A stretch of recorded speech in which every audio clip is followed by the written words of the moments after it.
It's noon and it's Thursday. I think it's December, but the calendar says it's March. Just doesn't feel right outside. But hey, listen, this has to be Coffee with Ralph if it's noon on Thursday. And I'm Ralph Gale. Listen, I am the founder of Fireproof Financial Group. But, well, our mission is to help clients create a financial plan that can withstand the firestorms life hands you. And one of those is needing care. So we look at things from recession to longevity. Longevity is the absolute crunch in all financial plans. Harley Gordon, who's the creator of the CLTC group, which is the certification in long-term care, is a elder law attorney. He is a CPA and he is a long-term care advocate. And he said, and I quote, that there is no financial plan complete without a plan for care. Now, most people think about that and they say, well, I must be talking about the financial side of things. And he is absolutely not. He is talking about a plan for your care.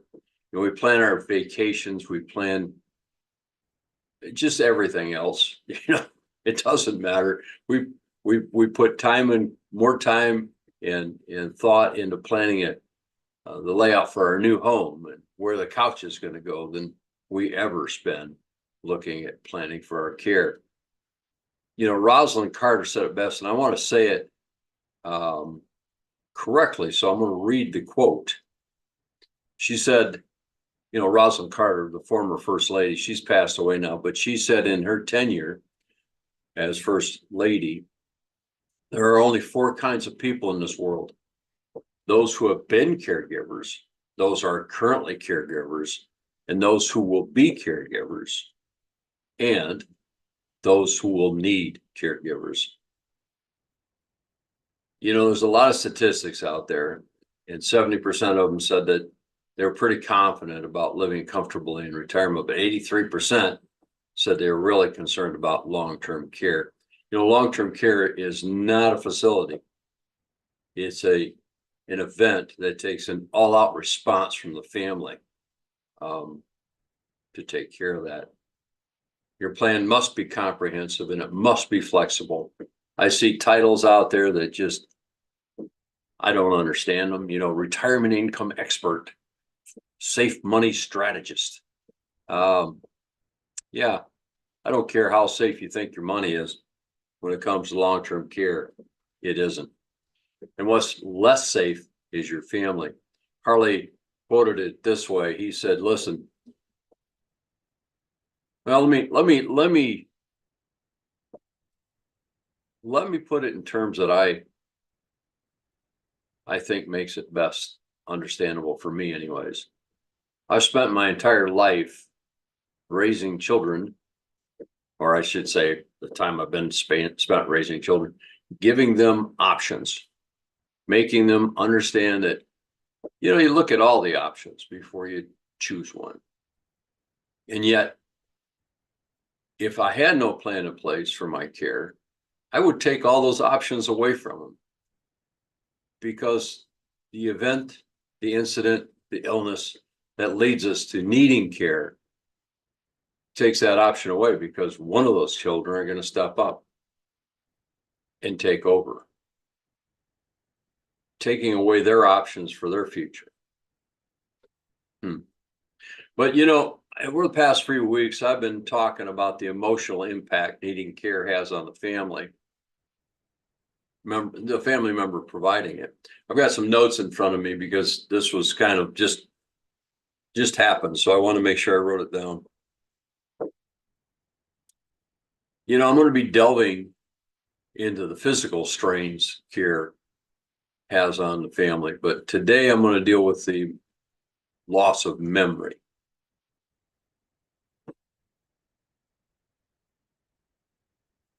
You see, I can talk about it from personal history. As you've been here with me, you understand that there was an event that happened to me that took away a lot of my memories of my early adulthood and my childhood. And I went from anger to not being able to remember things, to just dismay, and finally acceptance. But mine happened all at once. The Alzheimer's victim is slow.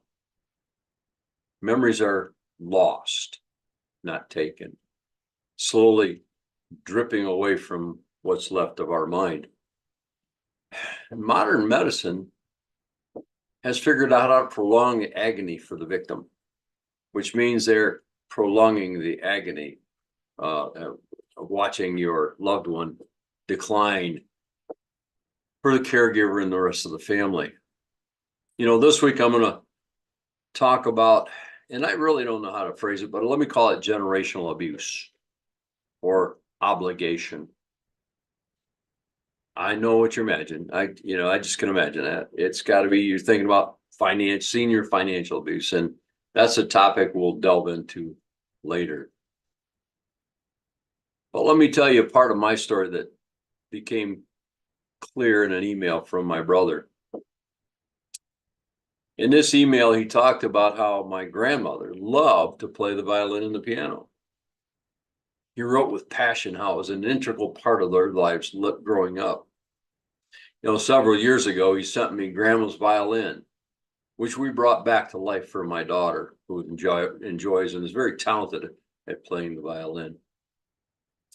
He wrote how he remembered how everyone in the family would play something.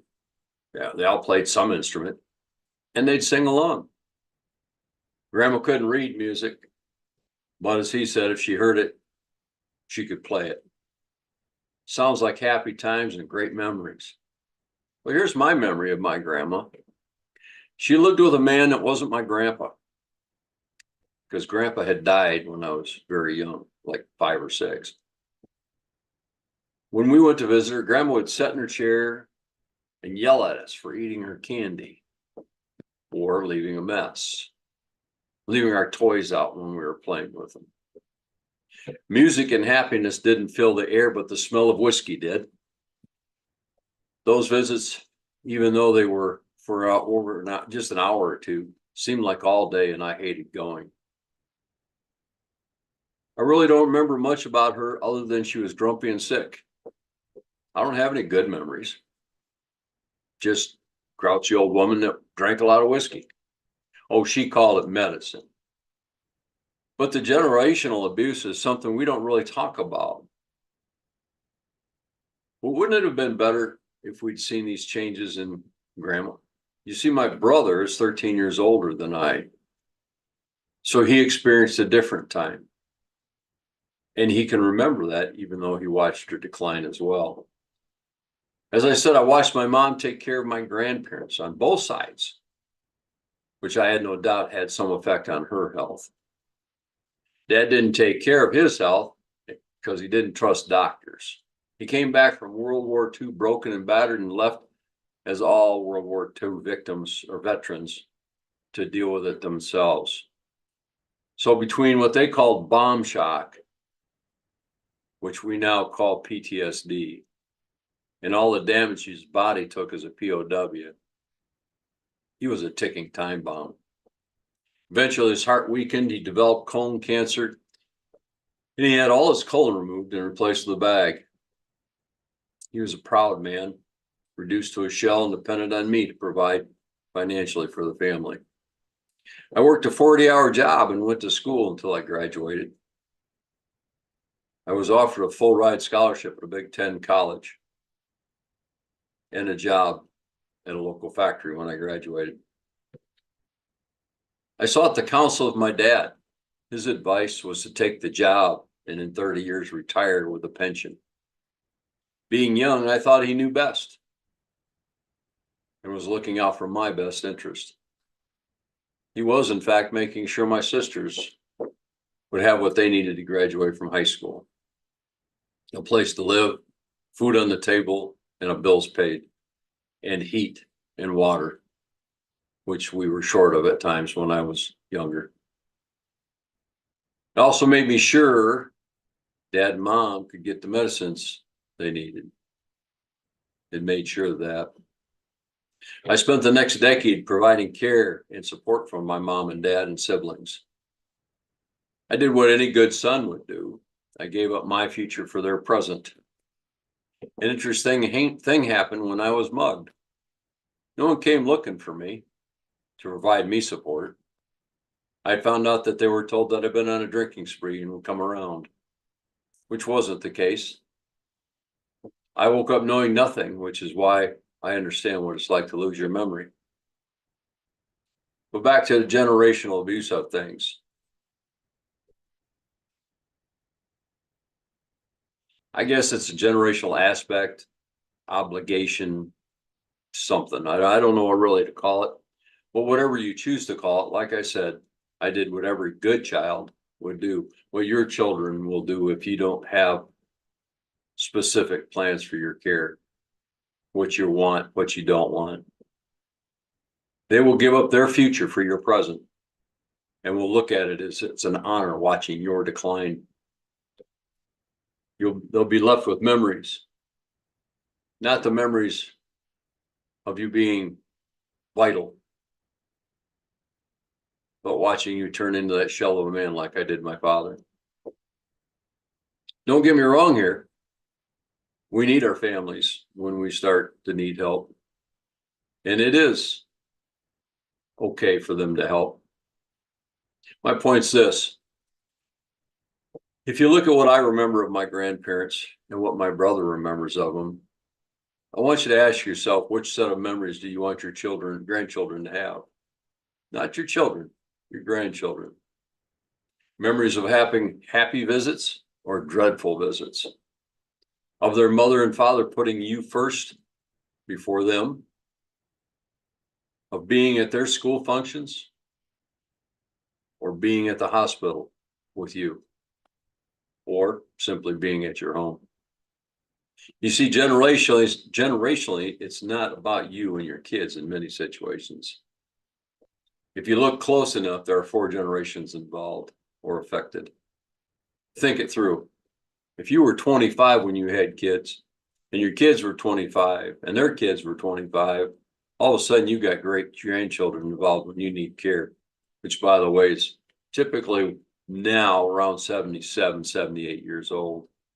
And with all of us living closer to the age of 90, that means we've got a few years of needing help. Abuse might be the wrong term, but damage might sum it up better. Generational damage, financial, physical, emotional. And yeah, I think the worst part of it is the memory damage, the inability of me to remember good times with my grandma and grandpa, my mom and dad. That's the damage. You might think I put a lot of emphasis on memories, and I do. After all, that's truly all we leave behind. The money will be spent, our possessions will be sold, our clothes given away, but our memories last forever. How do you want to be remembered? As a wonderful parent and a grandparent that they have fond memories of, or as someone who all those memories are overshadowed by the memories of watching your decline? Remember, this is Coffee with Ralph. This one's been a bit heavy today. I apologize for that in advance, but I thought it was necessary as I sat there and thought about the memories I had, the little bit of I had of my grandparents as a child and my parents before my memories were taken. I listen to my sisters talk about them grandparents too, and my mom and dad, how their memories are just a bit different, but not much. Remember, this is Coffee with Ralph, and it is a free 15-minute call. Listen, I've got a guide too that was put out by the CLTC group. That puts a different spin on this, but only because Harley's a little bit more or has a better crew at writing, so he doesn't have to put the onus on me and the other like us to take and do this. It's not a fun journey. But I want to make sure that all my clients and all those watching plan for this, whether it's financially, but most importantly, physically and emotionally. Let's do what we tell our children to do. Let's give them options. Again, coffeewithralph.com is a free 15-minute call. I wish you all a blessed day.